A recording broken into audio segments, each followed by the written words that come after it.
cái mà cho nên khách tiếng khai lằng lâu ni chú chân chú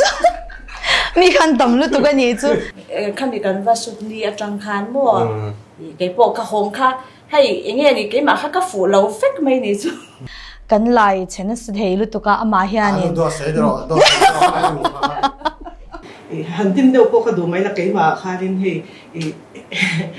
tắc tắc ăn khai rồi nó mà vàng khai có ô để hạ khủ đó cho nên cái sụt rồi tôi nó bảo khai cái mà khai cái nó mình lúc phê là vấn đề chú dạ đã phê là ôi mi đang in我的记谁记了，没当人摸那么记了不啦？